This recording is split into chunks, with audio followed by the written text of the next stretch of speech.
Let's dive into Arlo's training so that we can stay consistent at home. So whenever he's offering behaviors that we want to keep on seeing, that could be being polite or even just following our commands, we want to make sure that we're rewarding that. That way we can see those behaviors more often. And then if he's ever offering behaviors like jumping on people or breaking commands, any of those unwanted behaviors, we're going to make sure that we follow through with our training equipment right here. That way we can discourage those behaviors and end up seeing less of them in the future. So first we have his prong collar. How you take it on and off is you'll secure the link right here, lift up these two little loops and wiggle them through. To put it back, you'll line these two prongs up with these two loops and then squeeze it back through just like that. This collar is going to be the highest one up on his neck, so it'll sit just right behind his ears. And how it works is once he's offering that unwanted behavior, we're going to mark that by saying no, and then follow through with a pop of that prong collar. So if he's jumping on you, or if he's breaking our commands, what we're going to do is say no, pop the prong collar, and then continue on. And then right here, this is his remote collar. To turn his remote collar on, there's that little red dot right there and the little red dot right there. Touch those two together and then the collar will flash green. That means the collar's on. To turn on the remote, there's an L button on the back right here. You'll press and hold until that screen lights up.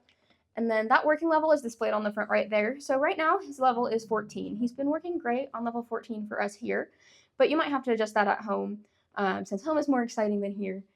But yeah, feel free to adjust that as needed. And then how this works is very similar to the prong collar. So we're going to focus on this black S button right here on this side. Whenever he's offering that unwanted behavior, we're going to mark it still by saying no, and then follow through with that black S button, just like the prong collar. Instead of a pop, it'd just be that button. So no, button, and then continuing on that command. And then that is his equipment, and let's dive into his commands. So first we have our heel command. Heel is that nice loose leash walking position on our left-hand side. Whenever he's in that position, we want to make sure that we're rewarding him with either praise, petting, or treats. That way he understands that that's the position that we want him in, and then he'll offer that more often. And if he's ever pulling ahead of us, jumping off to the side, or lagging behind us, we're going to follow through with a little pop of that prong collar and or a black S button on here. That way we can get him back to us where we need him to be. And then usually during a walk, we'll only have him in that heel command around 80 or 90% of the time. The other 10 or 20%, he'll be in his release command. So his release command is break. So whenever he's in his break, he's able to go sniff, do his business, anything like that. He's just not allowed to offer any of those rude behaviors. So if he's jumping on people or anything like that, we need to make sure that we're still following through with our training equipment. That way we can get rid of those habits. And then next we have sit. So both sit and down both have implied stays. So once we tell them either sit or down, they have to stay in that position until we give him that release word. So sit is great for door manners or greeting people, but once you have him in that sit, if he gets up, we want to make sure that we follow through with our training equipment and then continuing on that command until he gets it right. So if we have him in a sit and we go approach a door and he gets up out of that sit, putting him back, trying again until he gets it right. Same thing with down. So once I tell him down, he has to stay in that position until I give him his release word. And if he gets up out of that position, putting him back and trying whatever got him out of that position, trying it again until he gets it right. And then next we have place. Place is a boundary stay. So as long as all 4 feet are up on that place bed, he's good to go. He's allowed to sit, stand. Ideally, he's laying down, but as long as he's not offering any unwanted behaviors like chewing on the bed, barking, anything like that, he's good to go. Place is great for if you have people coming over or if you are eating dinner and you don't want him in your space. Even if you're watching a show on the TV at night and you just don't want him all over you, you can have him go relax on place. And then next we have come when called. So whenever we're practicing this one at home, we want to make sure we still have him on a super, super long leash while we're establishing the boundaries at home. So whenever we're practicing recall, having him on that long leash, letting him get nice and distracted. Whenever he's out of our space and distracted either by a toy, sniffing, treats, or even another person, we'll create some distance and then we'll call him back to us nice and loudly by saying come. And then once he's in our space, we're going to ask him to sit. Once he's in that sit position, we can reward him, and then whenever we're ready, we can release him out of that position as well. We want to make sure that we're releasing him out of that sit, even if we don't ask him to. That way he doesn't learn that he can break our commands. And then last we have leave it. So leave it is great if you are dropping things or if you're in the kitchen cooking that you don't want him to have. You can tell him leave it, and then he'll go into either a sit or a down position. Once he's in that position, whenever you're practicing it at home, reward him from your hand before releasing him. That way he understands that the thing on the floor is not for him. He gets it out of our hand, and he doesn't learn to kind of go dive for the objects on the floor. But whenever you're practicing it, definitely use either a toy or a dog safe treat. That way, if he does get it, it's not the end of the world. And for all of our commands, we want to make sure that if he doesn't do it the first time we ask, we follow through with our training equipment.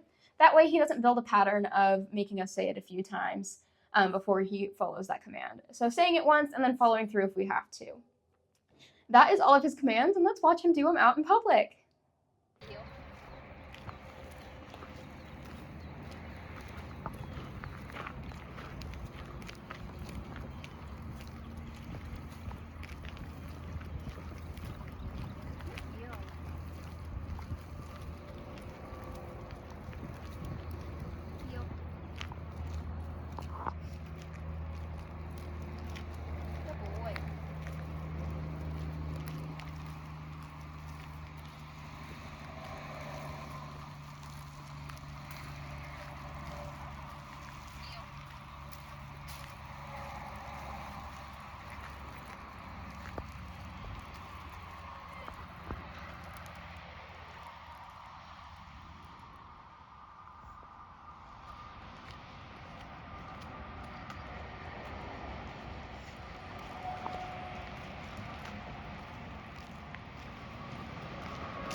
Sit. Good boy. Come. Good boy.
Down.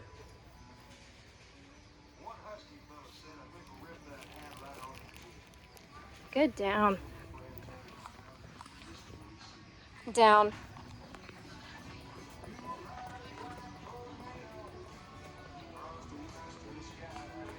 Down.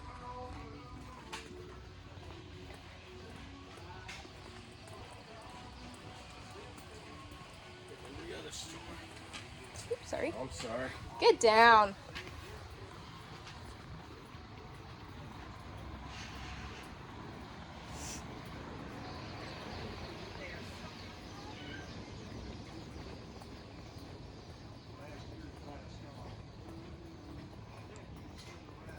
Good. Down.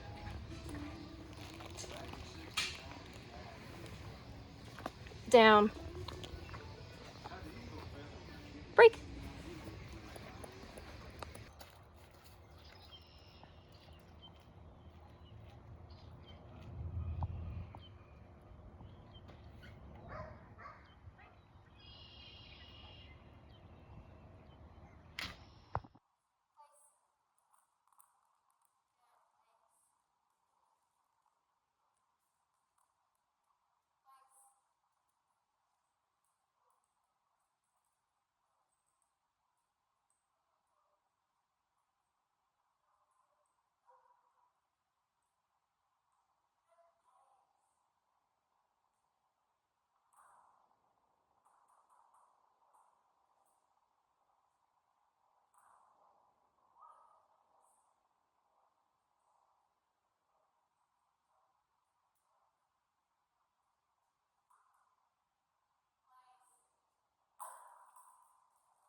Alrighty, so now I'm going to go more in detail about his remote collar. So to go back over how to turn it on and off, to turn on the collar itself, those two little red dots, there's one on the remote, one on the collar. You'll touch those together. When the collar flashes green, it's on. If you touch them again, it'll flash red, that means it's off. If it's ever flashing orange, that just means it's running out of battery, so I would recommend charging it as soon as you can. So with it on the back of the remote collar, you'll see that L button right here in the middle. To turn on the remote, you'll just press and hold until that screen turns on. To turn it off, you'll press and hold that same button until the screen turns blank. And then His working level right here, right now, is level 14. So as needed, you can adjust it at home, depending on how he grows, what distracts him more. You can always adjust that level. To adjust it, right now I have it locked, so you'll unlock it by pressing and holding that button just right here. And then once it's unlocked, it'll flash, and you can rotate that dial to change the level that he's on. Whenever you are ready to lock it again, you'll press and hold again until it flashes, and then it is locked into place. If you turn the dial, it doesn't move. On the side right here, you'll see those two buttons, black S button and the red S button. The black S button is his normal working level button. So this is the one you're going to use most often whenever he's breaking a command or offering an unwanted behavior. You can press that button to communicate to his caller. The red S button also communicates to his caller, but it jumps it up 25 levels from where he's at, so this one's for emergencies only. So, for example, if he's running at the road and you can't get his attention, you can use that button to grab his attention better. It matches his adrenaline. So if he's super high adrenaline, running at the road, super excited, he might not feel that level 14, so that's why we have a boost feature. On the other side, you'll see that black T button. That's the vibrate setting. So if you click it, it'll vibrate the remote collar. I usually use this one if he's in a little fit where he's whining. I can use it to break up that whining, because then once he stops, you can communicate with him a little bit better. I also use it to tell if I turn on the collar or not. I'm really bad about remembering if I did, so I can use that to tell if the collar's on. And then on the back right here, that L button is the on and off button, but it's also a flashlight. So if you click it once, just a light tap, it'll start that flash feature. If you click it again, it'll have that light stay on. If you click it a third time, it goes off. That's a great feature for if you have him out at night and you need to see where he is. And then next to it, you'll see that M/C. So that's just the different settings of the remote collar. It stands for momentary and continuous. So momentary is just one little stimulus and then it goes away. So, and then continuous, if you press and hold that button, it'll keep going until you release that finger. So right now I have him on momentary, as he only really needs that one little prick of some kind of sensation to understand what he needs to do. So you can keep him on that momentary until he kind of has some other issues, and then I can go about showing you how to address those. But keeping him on momentary is great, because then if you click the button and you forget to take your finger off, it only gives him that one little stimulus and then it goes away. And then, reminder to turn it off, two little buttons, touch them together, and then press and hold that button on the back until it turns off. It does hold a pretty good charge, so I would recommend putting this collar on him as soon as he wakes up in the morning. If you crate him, as soon as he comes out of that crate, the collar goes on. If he's in that crate or if he's sleeping, you can take the collar off. But whenever you're home with him, having it on will help you have a way to communicate with him. The collar does stay charged for a pretty long time, so if you have it on him for 12 or 14-hour days, it'll hold a charge for 2 days to 3 days, depending on how long you have it on him. So I would just recommend charging it every other day, the best you can. And it doesn't take too long to charge, usually only like an hour or two. So it's pretty easy to keep that charge up. And then the charging port is on the back right here. Right here, this little flap flips up. And then on the collar, it's between the two prongs right here on the unit. And then it does have a 2-year warranty, so if you run into any issues, we can always get that fixed. And then it is also waterproof, so if he likes to be in the water or if he's getting wet, anything like that, that's totally fine. I would just recommend, if he is staying wet for a longer period of time, rotating where the collar sits on his neck. That way it's not rubbing in any specific spot. But other than that, if you have any questions, feel free to reach out and let us know. But you guys are all set to have fun and stay consistent.